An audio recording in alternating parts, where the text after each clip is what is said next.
Do a little adjustment here. Okay. All right. Right.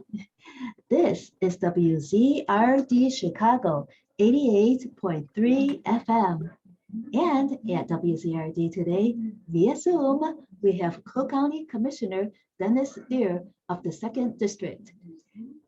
So glad to have you here, Commissioner Deer. We did some research on your work, and so you do so much for the community, and especially for restorative justice and the mental health of offenders, etc. So there's so much to discuss with you. So glad to have you here. Thank you so much for having me. I'm definitely appreciative.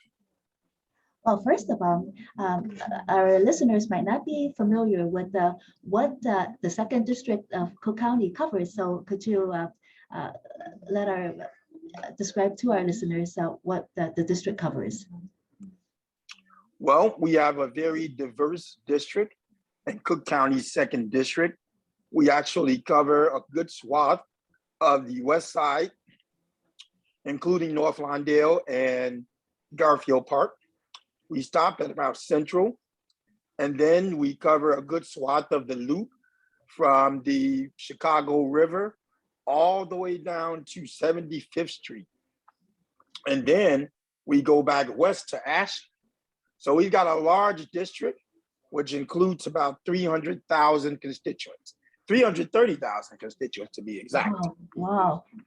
That's a lot of ground to cover. Yes. And what are there some other, like outside of Chicago? Could you other counties or other municipalities is included in that in the 2nd District? So actually, the 2nd District is 100% Chicago, 100% city.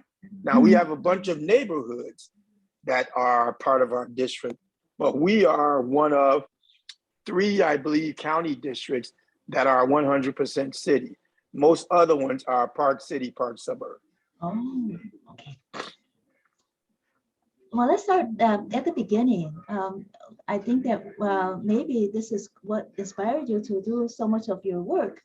When you were 10 years old and you witnessed a murder, and then how did that affect you? And could you describe what happened? Well, I think it had an extreme effect on me. I didn't know it at the time, but now that I'm a psychologist, I know that I experienced post-traumatic stress disorder.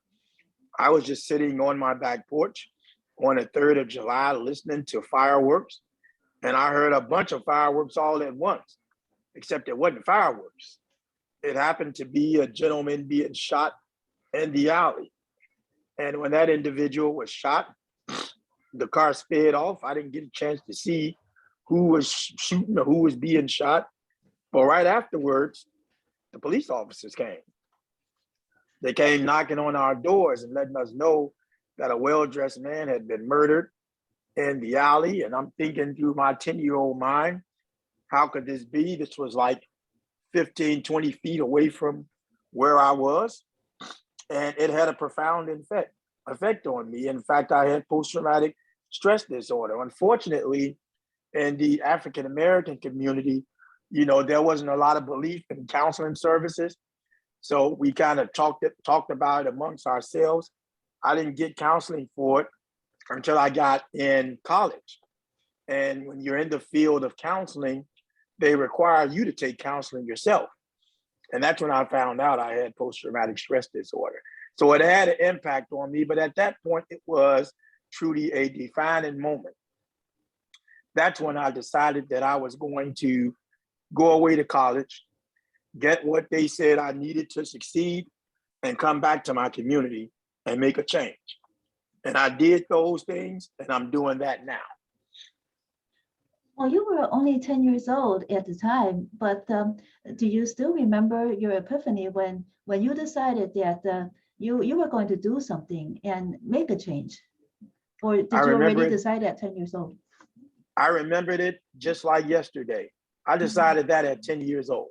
Mm-hmm. I had looked around and knew that my community had more potential than it was exhibiting. Yeah, I grew up in the heart of North Lawndale. There was a lot of crime, a lot of murders. And I wanted to be change. I wanted to be the change I wanted to see. And so I grew up, went to college, got what the world said I needed, came back to my community, been fighting ever since. And my community is making progress.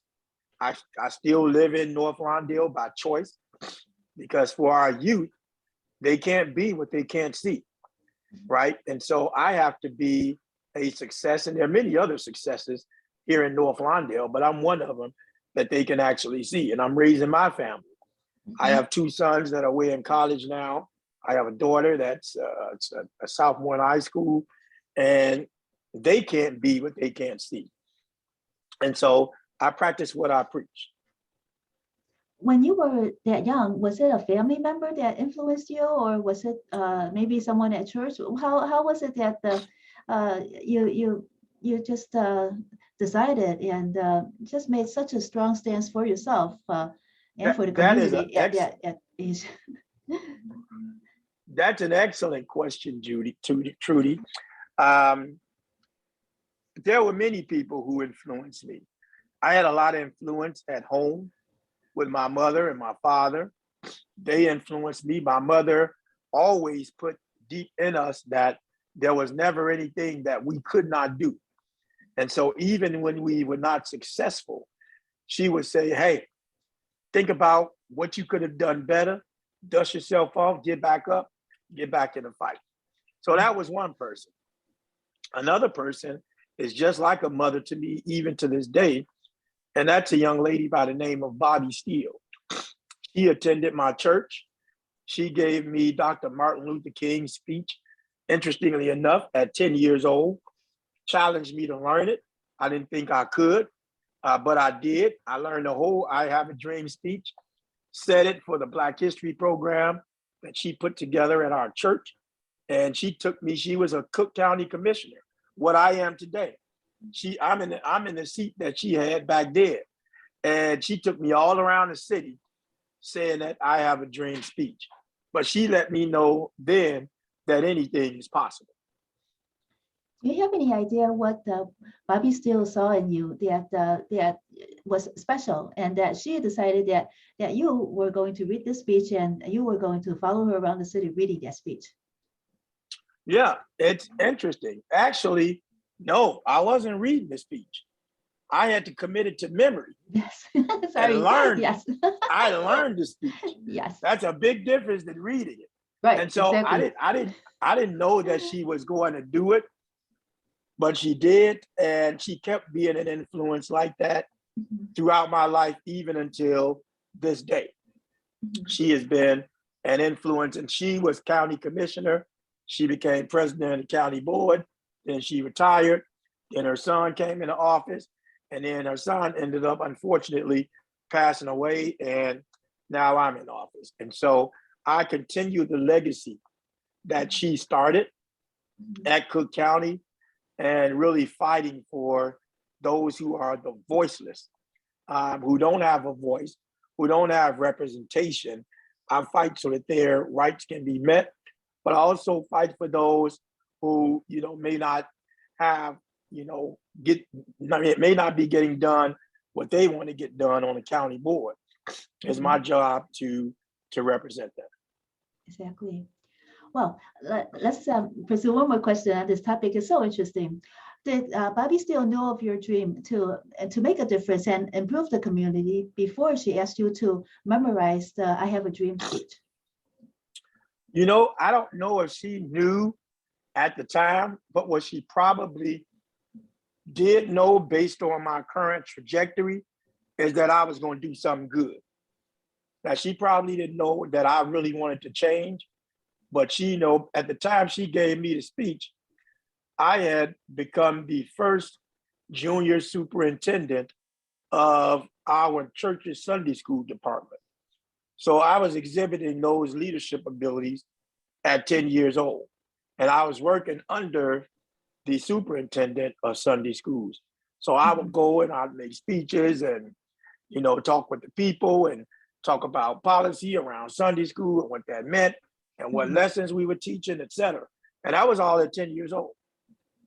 So you didn't have any stage fright then. You love making speeches. You love making known what you thought was important. Absolutely. I loved making speeches. In fact, after I learned that Martin Luther King speech, I continued on in oratory and won many awards after that in school. And so, yes, I always believe Dr. King was a great role model for me. I wish I'd been alive to meet him. But even then he was. And so I saw that he accomplished so much as a young man. Why could not do it? When you pursued oratory, did you also pursue debate as well in school? Okay.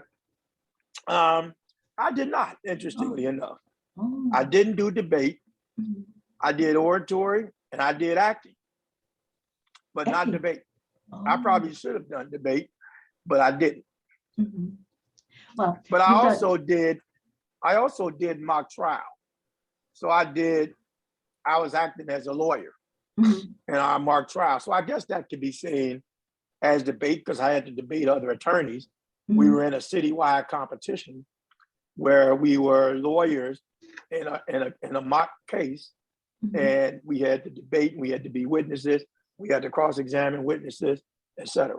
Wow, that's good. That's good. Was that in Chicago or at Yeah. Oh. That was in Chicago. It was an affiliate of John Marshall Law School and Chicago Public Schools. Was the case about social justice? What do you still remember what the case was about? Oh boy, that's so long ago. That's okay. It wasn't about social justice. It was, if I could think back, it was about a robbery that took place, but I guess you can call it social justice. The person that we were representing didn't really do the robbery, but they were charged with it. So, and we ended up getting them off. Okay, so you mean that your team won the mock trial then? Awesome. Yeah. Good, good for you. Okay, at what point in your education in behavioral therapy did you realize that you wanted to focus on addressing the rehabilitation and mental health of offenders and ex-offenders?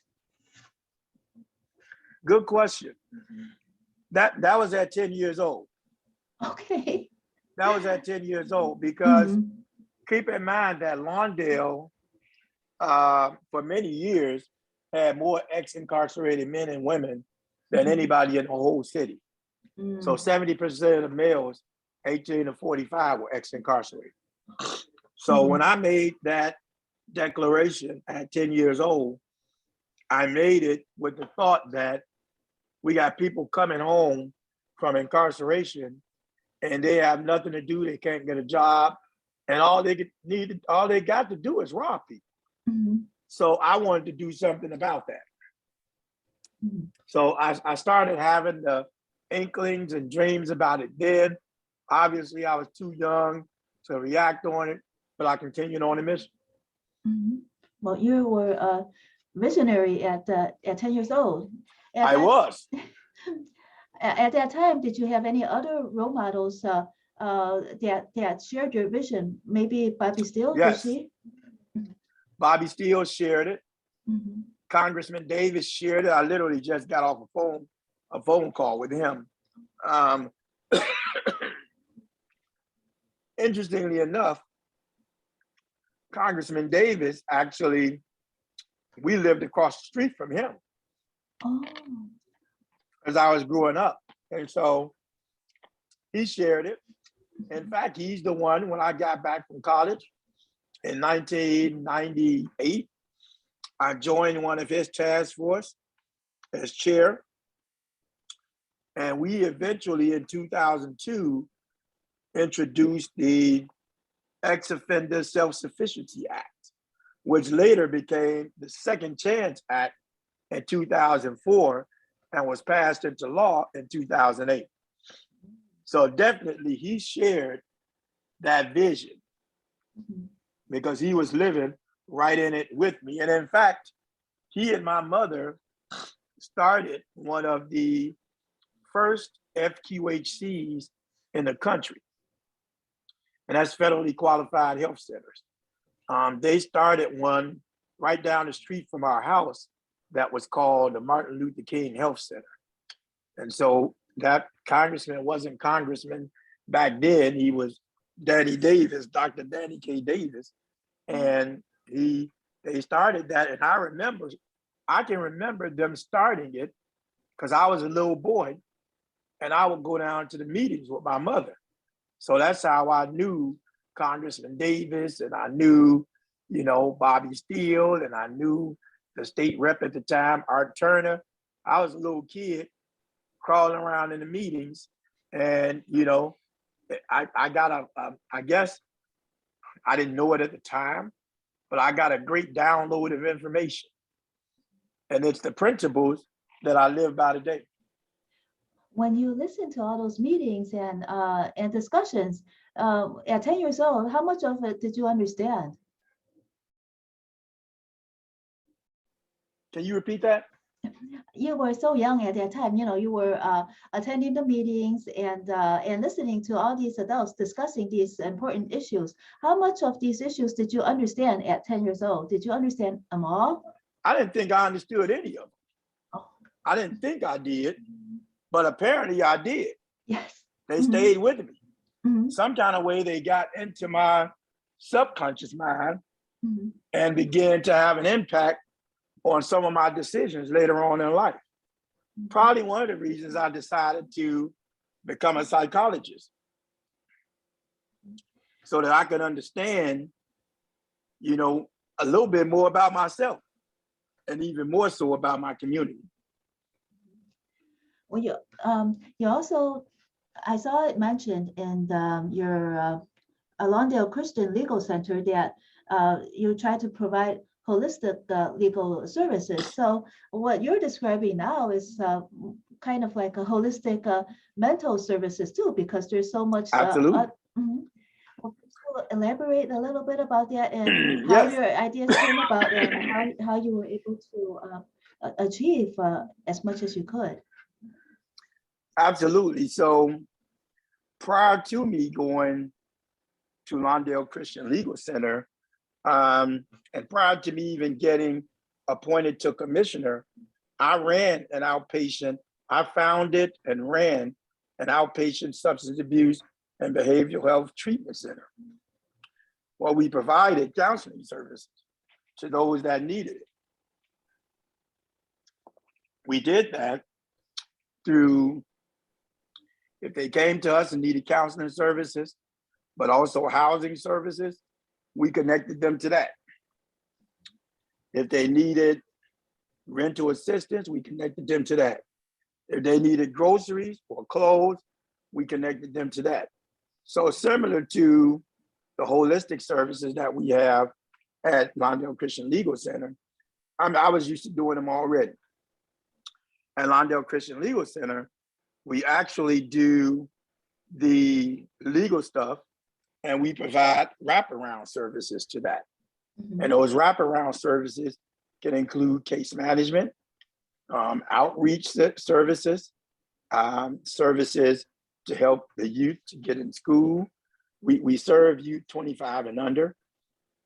And so we help them to get into school if they need to, with housing, family reunification, etc. All at their particular age. And so those are holistic services. We understand that it's very hard when a person has a background and is disconnected from their family. It's hard for them not to be a recidivist or to go back to jail. And so having those care services and being holistic actually helps that individual. Yes. Commissioner Deere, if you need to get a drink of water, I could wait for a little bit. Yeah, that's what I'm doing. Okay. That's what I'm doing right now. Thank you. You're welcome. While you're doing that, maybe you could reflect on a success story. One of your the people that you helped and describe how, it doesn't have to go into detail about who they are, but kind of describe how these wraparound services changed their lives. Well, those numbers are actually countless. There's so many individuals that I even see now in the community who walk up to me and say, "Hey, do you remember me, Doc?" And I'll say, "Well, honestly, I remember your face, but I probably don't know your name." And they tell me, "Hey, I'm such and such. I came through your program for counseling services. I didn't believe you at the time, but it was your program that helped me change my life around. Now I'm married. I bought a house. I got a job. I am the happiest person I've ever been. But more than anything, you would always talk about generational change." And I said, "Well, do you remember what that means?" And he said, "Yes. Now I can for sure say that I've broken the cycle of incarceration for my son and my daughter. And now I can spend time teaching them what they need to know instead of them coming to visit me inside of a prison or a jail and ending up in the same cycle." So I believe I'm impacting generational change. And I say that you are, my friend. So you have countless experiences like that that I have encountered just at the grocery store, just walking down the street, of people who've come through our program. Same thing at LCLC. We do have the same thing with our youth who have been greatly impacted and are doing substantially well in life. So we really adopt, and I always look to create a family type model, because most of the youth don't have what we call the traditional family, right? They've lost that. Their mom probably passed away early on. They never knew their dad. So they look for that traditional family in gangs and other, irresponsible activities. We want to create that on a responsible side of the continuum. And so we do that in Lawndale Christian Legal Center, and most of them see us as their family members, as that father figure, as that mother figure, because they know that we have their best intent at heart. Is it a large organization? Because there's so much work to do. Do you have enough resources to serve all the people that you need to serve that come to ask for help? Well, as the scripture says, the harvest is plentiful, but the laborers are few. And so it is a sizable organization, but there's always a need for resources. Mm-hmm. There's always, when you're dealing with, I wish I was independently wealthy. That way I could just fund the stuff all out myself and not have to worry about applying for grants that will eventually run out and may run out, and the kid still needs the resources. Because I think that's what most nonprofits end up running into. The funding source may run out and the kids still have the issues. Mm-hmm. So we can't just stop doing the issues. So we have to do it. And sometimes as a nonprofit, you run in the red, but you're trying to do the work. Mm-hmm. And so, yes, we need more resources all the time. I don't think there could ever be enough. And there are so many individuals out there that we are not helping because we just don't have the bandwidth. When you started their rehabilitation services, did you contract out with the government?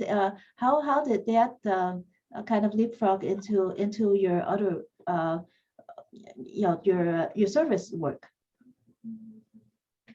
So yes, that's one of the reasons I had to give Dear Rehab Services up, is because once I was appointed to Cook County Commissioner, I couldn't have the county contracts anymore. I couldn't be associated. Mm-hmm. So unfortunately, I had to give it up. But yes, I did do a lot of work with the Cook County from both offenders as well as law enforcement. I'm a law enforcement standards and training board certified instructor.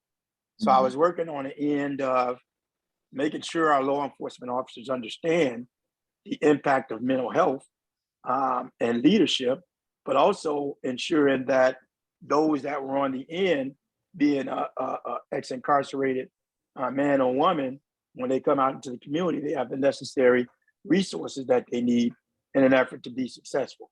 So it was really even keel, and I think we will make it a good impact.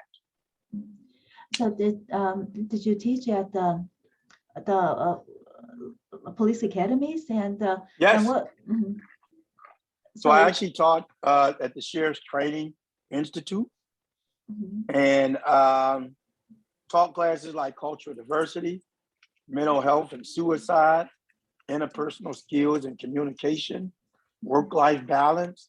I prepared all of the recruits for, I prepared them for their state exam, because they have to take that in order to become a sheriff. So all of those. So did you train them to understand how the mental health, the problems that might arise from people that they come in contact with, or also did you train them on how their job affected their own mental health and the stress that might lead them to do something that they did not want to do? That's pretty good, Trudy. I did both.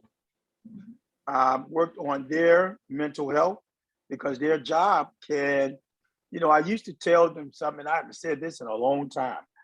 I used to tell them there are 5 Ds that law enforcement officers are prone to because of the job. Let me see if I can remember them.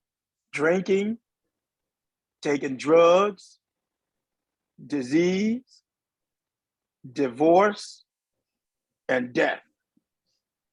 So those all rank high for law enforcement officers. Many of them who did not have a drinking problem, they have one now, right? Because it's part of the culture. And so the goal was to help them to understand they didn't have to do all that. They could avoid divorce by doing a certain set of prescribing a certain set of rules that they should live by. So they learned that, but they also learned how to recognize mental health in the people that they saw inside the jail or that they interacted with on the street. So I really had a lot of fun doing that work because I was quite passionate about it.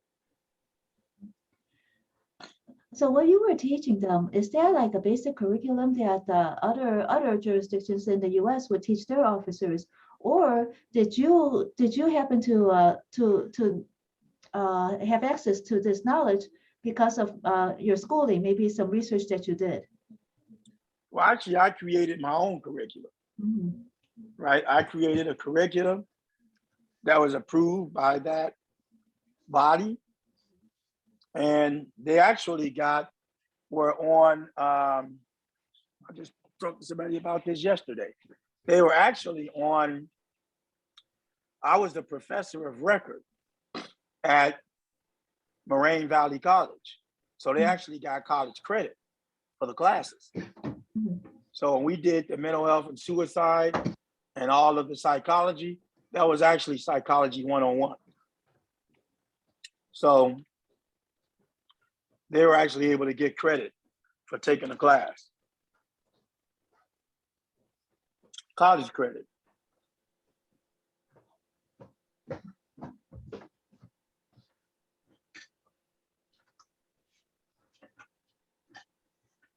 Sorry about that. I had to grab some water as well. So you were talking about your curriculum and that, and you were the one that, I created it. Yes, and it was accepted by the Academy, or by who? By the Academy and by the Law Enforcement Training and Standards Board. Do you know if these this curriculum that you created, was it did it catch on? Do you know if it's being used in other areas too, because it's so useful? Well, they couldn't because I had a copyright on it. So if they wanted to use it in other places, they'd have to call and get permission. But I do know that the sheriff's office continue to use it. Mm-hmm. That's important. Okay. So, Yep. do you ever run into some police officers, some sheriffs that tell you that what they learned from you really impacted on some of the decisions that they made afterwards? All the time. Mm-hmm. All the time. In fact, quite a few of the people that I taught at the sheriff's department, they were using that as a stepping stone to get to other agencies. Mm-hmm. And so I see a lot of them on the street. They're Chicago police officers. Mm-hmm. They know my license plates because I have a personalized plates. Mm-hmm. Some of them have actually stopped me, right? And I'm thinking, why is this officer stopping me? And it's one of my previous students. Oh. And yeah, so they stop and they say, hey, I stopped you for no reason at all. Just wanted to see, are you Dr. Deere? And I say, yes. Is everything okay? And they say, you don't recognize me? And of course I don't. I've taught thousands. And so when I see their name tag, I remember the name. Mm-hmm. And so they always say, man, I enjoyed your classes. You were the base of everything I do today. Mm-hmm. I think about everything that you taught us as I'm stopping people.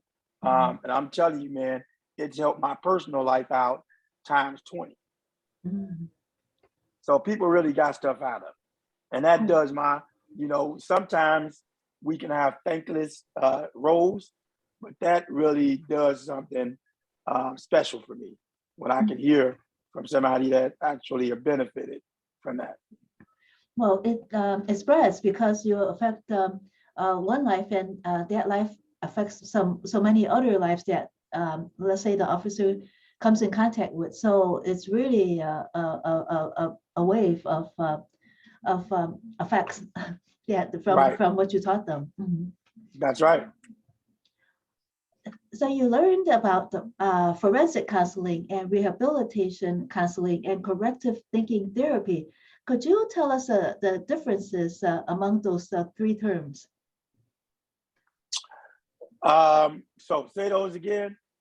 Forensic counseling, rehabilitation counseling, and corrective thinking therapy. All of them are aligned. Mm-hmm. So all of them are geared towards forensic counseling is dealing with working with offenders and law enforcement on either issue. With most law enforcement, because many of the departments, because they knew I trained people, they would send their officers who needed counseling services over to me for counseling. And sometimes they were suspended from duty until they finished my classes, right? So particularly those who had issues of domestic violence. Mm-hmm. So that's forensic counseling and could be seen as rehabilitation counseling. And corrective thinking is helping individuals who come in to change the way that they think, right? And we do that by teaching them replacement thinking to that which they have that's existed. Mm-hmm. And so when you think about it, rehabilitation is bringing somebody to a former state. Corrective thinking therapy is replacement. So if they got bad thoughts, we replace those with good thoughts. Mm-hmm. And forensic counseling is working with criminal justice system, both ex-offender and law enforcement. Mm-hmm. So they're all tied in. Yes, yes. When the law enforcement, when they go to you and then they've maybe for domestic violence, etc. After they take your training and study with you, do you know if they don't reoffend, does it stick with them, or is the culture and the stress too deep that sometimes it doesn't stick? Do you have any idea? No, it pretty much sticks. It sticks Mhm. because number one, they don't get reinstated till they complete the class. So they Yes. miss some money, right? They miss making money. So they don't want to reoffend. And then most of them come to the class mad because they had to come. But by the time they are midway through, they're saying, you know what? I'm glad they sent me here. I really did need this class. But they come mad. They come mad at me because I'm the one holding them back. And they come mad at their superiors because they sent them to CB for a waste of time. So I get it. I'm talking big burly guys come in mad at me, looking at me. And I was like, hey, we got to be in this together. If we don't, this is going to be a long, however many sessions we got. So yes, they do tell me that they benefit. Yes. You and some of your fellow Cook County commissioners passed the non-binding Justice for Black Lives Resolution in 2020 to redirect funds for the criminal justice system, instead to provide resources to the Black community so that members of the community can avoid being victimized by crime and the criminal justice system. Is there any progress to report on this initiative? Because it was non-binding, but did anything come of it? That's something that we're still working on. I would say that we did not decide to pool money from law enforcement to fund that, but we did create $100 million equity fund. So we created that equity fund that goes towards helping those individuals who are disenfranchised in Black and brown communities in an effort to be successful. By this, we also committed, we've also committed, I've done a trifecta of legislation around racism and equity. And so I did racism as a public health crisis in Cook County, which created a chief equity officer in Cook County. We did the gun violence as a public health crisis in Cook County, which created $1 million fund at Cook County Health and $36 million in the Judicial Advisory Council. And the last one this past September, we did the mental health and the lack of services as a public health crisis. And out of that, we got a total of about $60 million applied to mental health services. And we have coming out of that, the first office of mental health to be open at Cook County Health. All of those are impacting greatly the Black and brown communities. And so because they are impacted like that, I say that Justice for Black Lives is being funded and articulated via those dollars pushed towards Black and brown communities and those who are underserved. What does the Justice Advisory Council do? So they are a group and part under the president's office. They are the group that reviews, puts out RFPs, and selects RFPs that will be funded with justice, with the justice involved population. So anything justice will come through the Judicial Advisory Council. And by justice, you mean that such as people that are impacted by criminal justice. By crime? Yeah. Yes. Criminal justice. Both victims and offenders that want to be rehabilitated but need more wraparound services. Is that what you mean? That's right. That's right. That's absolutely correct. So we got a couple that off the top of my head that I know we have is we have a recidivism reduction grant that typically comes out. We have a violence prevention grant that typically comes out. We have a restorative justice grant that typically comes out. All of those comes out through the Judicial Advisory Council. And this year, the violence prevention will be zeroed in on because we put 36 million towards violence prevention. Mm-hmm. And through our ARPA dollars. Is this the Cook County funds from Cook County taxes, or is it federal money that? This is ARPA. Mm-hmm. ARPA dollars, the American Reinvestment Act dollars. So so ARPA. Mm-hmm. Okay. The 36 million for violence prevention came from ARPA, and the 60 million for mental health came from ARPA. Mm-hmm. You also work to increase census participation by giving out prizes with Alderman Stephanie Coleman to residents in Englewood to increase census participation. Do you know whether census participation increased and more federal funding was brought into the community? I think overall, yes. You got all your facts together, huh? I'll try. Yeah, so I did that in Englewood, but I actually did it all across the district. Not only did I do that, you know, we were just wrapping up the census when the pandemic hit, if you recall. Mm-hmm. So all throughout the pandemic, not only did we give the gifts and stuff out in Englewood, but we made sure that we gave out food baskets as well, right? And masks and PPE and all of that stuff, because it is an underserved community. And we wanted to ensure that individuals were able to survive and sustain themselves. And so we made sure that we gave out. Now, as to your number with the census, I can tell you that my district was overpopulated, actually. I had to give away components of my district. So when you ask, you know, did that stuff work?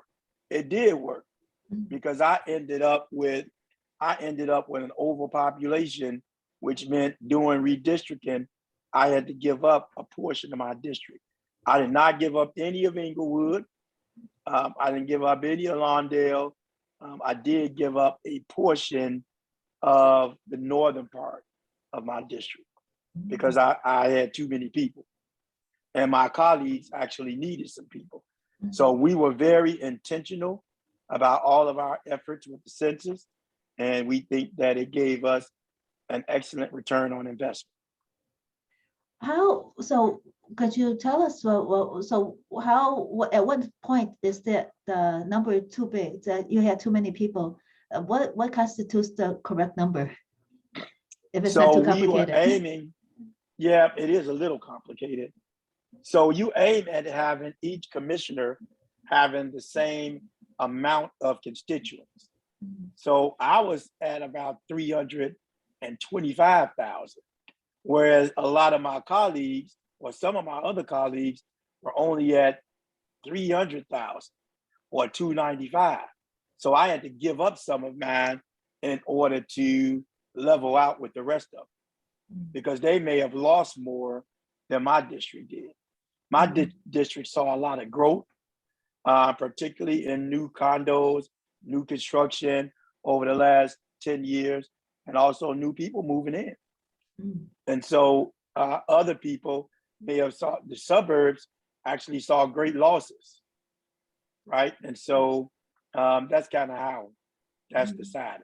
So I think most of us now, I think I have 305,000 constituents now, whereas I used to have 330. Do you know if the increase in constituents in your district, was it on account of more affordable housing available, or was it on account of gentrification as well? I think that it was on account of both. And when you say gentrification, if they are improving the housing stock downtown, I don't call that gentrification. But by city code, any housing that's built, they have to set aside so many that are affordable. Mhm. right? Any of those developments. So yes and no to your question. So affordable housing did go up, not total affordable housing, but also it wasn't gentrification in most cases because those individuals weren't moving into some of those underserved communities that might have been gentrified. So places like Inglewood, Pilsen, Lawndale, those people kind of stayed where they were. And we were able to count them. Some of the other areas where we saw increases, where they did new buildings. Mhm. Um, do you know if when I'm also an election judge, so we see that the voter turnout is sometimes it's always very, very low. Do you have any solutions and how to increase the voter turnout since you were able to successfully increase census participation? Could you also apply that to increasing the voter turnout as well? Well, I think that what we do different with the census than we do with voter turnout is that they apply dollars to the census. Yeah, you can't do that with voter turnout. Right, Mhm. right. So they apply dollars to the census, which allowed organizations, now they can do it because it's nonpartisan. You're just trying to get people to come out and vote, right? So it's nonpartisan, but somebody has to be the one that puts the money up to do it, right? And so with the census, you had dollars that were put up. You had people that were going door to door and getting people involved, right? And you don't have that oftentimes with the elections. I mean, you have some elected officials who will let people know, hey, we'll get our van and take you over to the polling place, or, you know, asking what help they need. But sometimes they're successful, sometimes they're not. Mhm. Mhm. So there's really not a good much of a solution to increasing the voter turnout then. It's so hard. It is hard. It can be done. Again, we have to figure out a way to get dollars for that. So, and it can be done. I mean, even if it's through deputy registrar training, I know we did a lot of that and was able. And then sometimes it depends on your, like for instance, we didn't have low voter turnout when Barack Obama ran for president.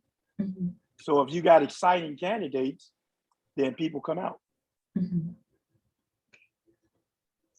You serve as Vice President of Organizational Health and Management for the Lawndale Christian Legal Center, a nonprofit which helps provide holistic legal services to people 25 years or younger that utilizes restorative justice, which is a dialogue between the victim and the offender.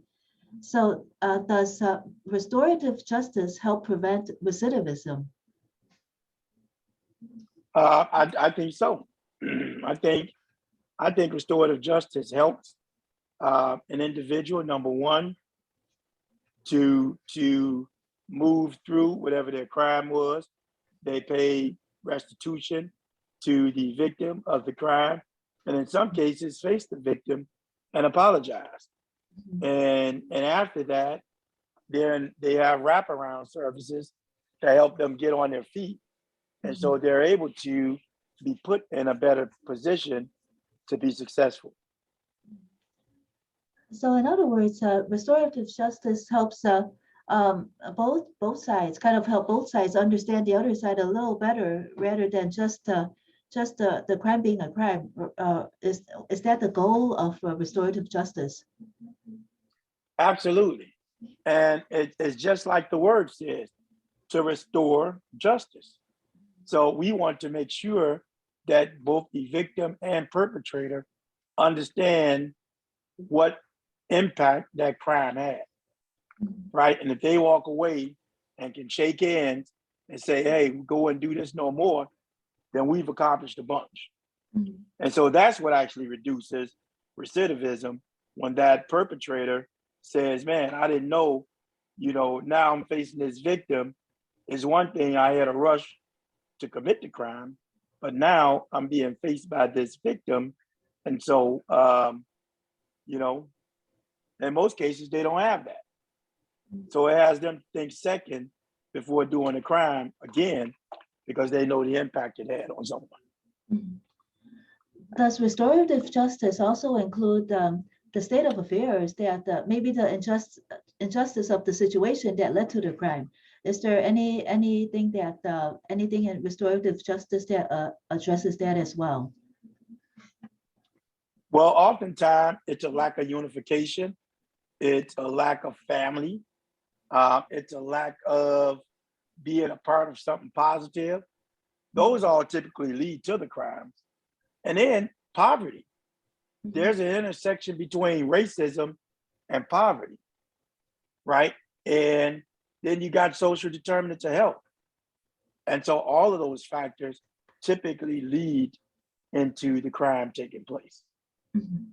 And I got about 3 more minutes before I gotta Oh, go. that's it. Oh, okay. All right. You passed the Just Housing Amendment in 2019, which prohibits discrimination against housing applicants based on criminal history. Is the amendment enforced by fines? Is it housing applicants who would report any violations? So it's actually, yeah, housing applicants would report the violation because they are the ones that are getting discriminated against, right? And these housing applicants happen to be ex-incarcerated men and women, right, who go to apply for housing, and you know they should not have be charged for the same crime over and over and over again. And so, yes, they will go and report that to the Human Rights Commission, and the Human Rights Commission actually does the rest. Mhm. So there are a lot of renting applicants have gotten the housing that they wanted because of this amendment. I think some have. I Mhm. think some have filed complaints. Mhm. So I think, you know, I thought it would work a lot faster than it has, Mhm. but it has not. But some people are definitely benefiting from it. Okay. One more real quick question. Some Okay. landlords might say that they are hesitant to rent to individuals with a criminal history because they are concerned with that the rental unit might be damaged and require repairs. How do you dispel that belief? I think with anybody, you have to give people a chance. I mean, because the apartment can be damaged by someone who has a rich parent and they come and have a fraternity party there and damage it, right? So I don't want to say that that only happens with people who have backgrounds. I think that is being prejudiced Mhm. to people that have backgrounds. And we have to give everybody a chance. Well, Cook County Commissioner Dennis Derritt, thank you so much for joining us at WZRD Chicago 88.3 FM today. And we hope that we could speak to you in the future again, because you have so much that we love to discuss with you. I look forward to the opportunity. Thank you so much for having me. Thank you. And have a great day. You too. Bye-bye. Bye-bye.